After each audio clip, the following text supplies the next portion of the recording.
because it's kind of Let's small on my see. screen. There you go. I'm just telling We're you. back in fourth grade reading All right. class. Mhm. So here she writes, it didn't start the way it ended. In the beginning, it was good relationship. James, can you do it in a girl voice though? Oh. I have to put my soundboard in real quick to do that, but Oh, okay. let's see. Oh, I you're could do it that way if you want me to. No, I was just No. fucking with you, James. Okay. Read it.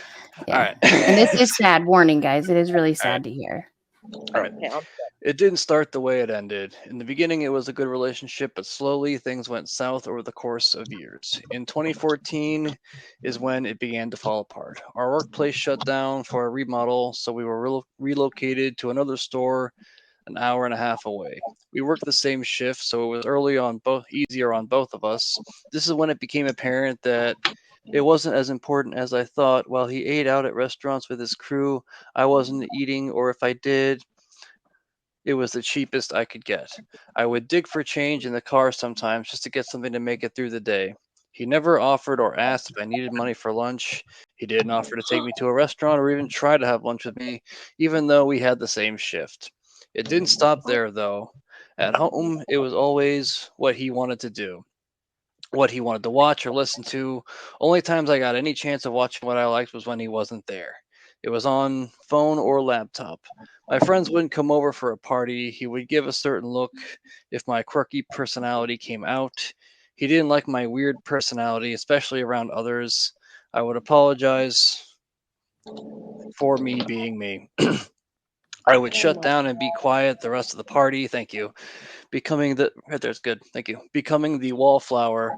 I couldn't talk to any of our male friends or acquaintances because he would get jealous. It didn't matter if I spoke with them for a few seconds or minutes or if we both had known them for a long time. He didn't like them talking to me at all.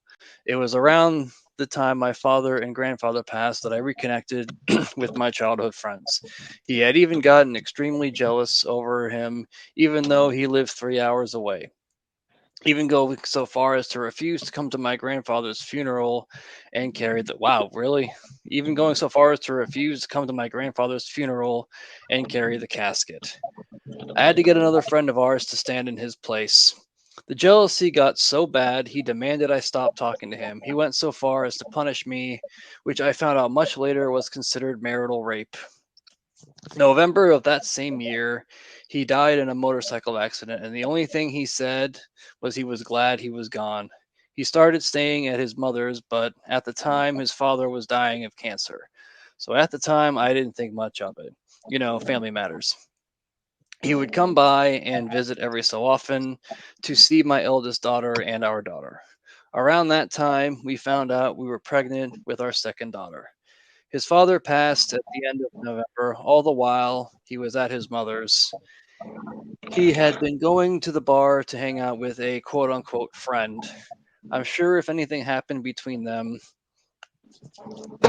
let me see, I'm sure, but he sure was defensive. Okay, I guess she meant she's not sure if anything happened between them. Okay, let's see.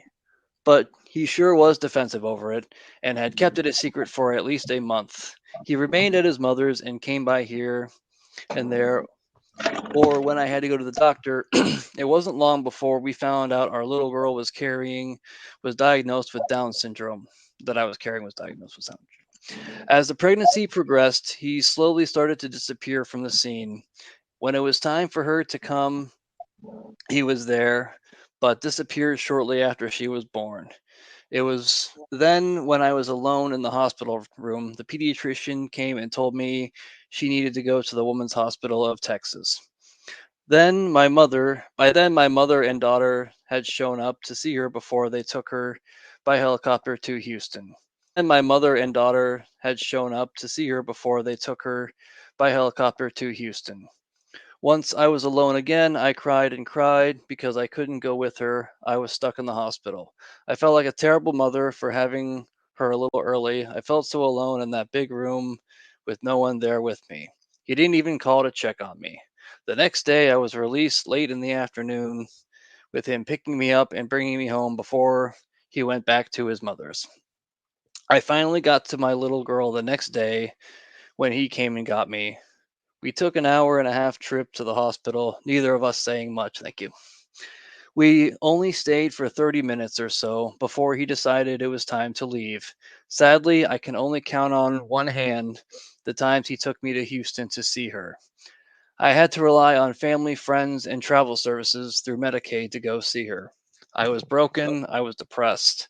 I felt like I had no one to turn to, or so that's how I felt at the time. By the time she was released from the hospital, it had been 2 months.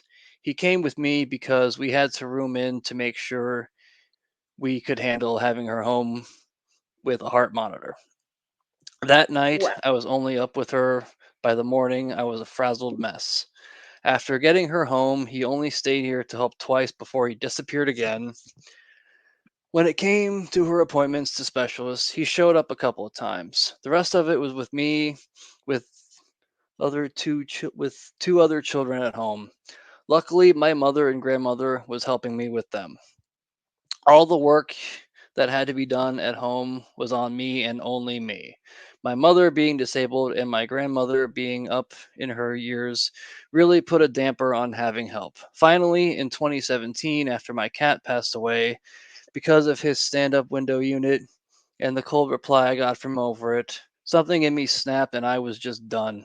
He wasn't here, and when he was, he really wasn't a help more than a hindrance. By August 2018, we were separated and I went back to work, even though. Can you scroll down, please? No, hold on a second. Sorry. Okay. All right. I need to do something real quick, too. Let's see. Mhm. Is this where you were? Yeah, that's where you're at. Like I have no words. Mhm. Like Yeah, it's fucking sick. It's sad. This woman was pregnant. He was over here having lunch with his fucking coworkers while his it's kind of, it reflects what he does now, kind of, if you think about it in a sense. He fucking lets all these old women white knight for him and answer for him, but he has nothing to do or say about all this shit that his ex has gone through. This was 4 little one was receiving SSI for her downs, and this was when he began asking for money, even though he made double what I made. Soon the attorney general got involved, and with many conferences that he didn't show up to, piece of shit, L. He decided it was a good idea to help by telling me to ask a male friend of ours if he wanted to rent our trailer since he wasn't there.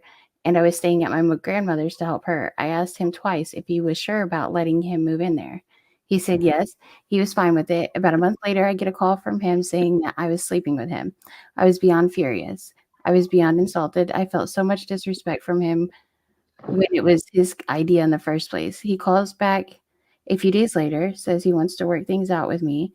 The entire time I have been going back and forth with dates, even with him being served. I told him, okay, go ahead and fix us. I have tried and bent over backwards for you, even going as far as remodeling our house alone, and it wasn't good enough for you. I gave him 3 months to do his thing, to do something. Oh God, is JD in here screenshotting shit? I was just thinking that, dude. Oh, sorry. It's okay. Fucking A. You fucked that up, Wolf. Where was I? But it wasn't good enough for you. I gave him 3 months to do something, anything. He didn't call unless he wanted money. He didn't come by for a visit. He showed up to my eldest daughter's birthday, but didn't even bother to show up to either of his biological daughter's birthdays. This he was using to show that he came to see his kids, even though he hardly did. He was delusional, telling everyone that asked that everything was fine. This wasn't the truth. And once the truth came out, he was trying anything and everything to fake through it. Then I found out about his gambling habits. Oh, so he's got gambling habits too? Wow. He seems like one that would be a fucking tweaker in the game room. Yeah, for sure. Sitting there hitting the button and shit over and over, breaking it. Yeah. Yeah. It got even worse from there after it came to light in the local newspaper that his brother was arrested for child exploitation, possession of a controlled substance, manufacturing, and intent to sell. He was charged with possession of a controlled substance, none of which I knew about. So she didn't know about the CP charge then, right? The suspect charge, CP suspect. Because that's what it said. I didn't see it just for drugs on him. None of which I knew about, even though I had confronted him on the matter many times in the past. My fears had been confirmed that he had slipped back into his old habits. I was shocked to say the least But what came next surprised me even more. The Attorney General contacted me and told me to stay away from him for obvious reasons. They even went as far as to block my phone so he couldn't call me. They did this for the safety of the girls, which I'm thankful for. Holy shit. Now my journey has begun to heal and the wounds he created with the help of a little. Yes, So ma'am. she would have had to know about the CP suspect if they were saying like he is not allowed to have any kind of Mm-hmm. access to your kids, and I mean forcing the fact that he's not allowed. So she would have had to have known. Maybe she didn't know the depths of it, but she would have had to have known there was a reason to keep The him children from away. I mean, Yeah. this is a pretty good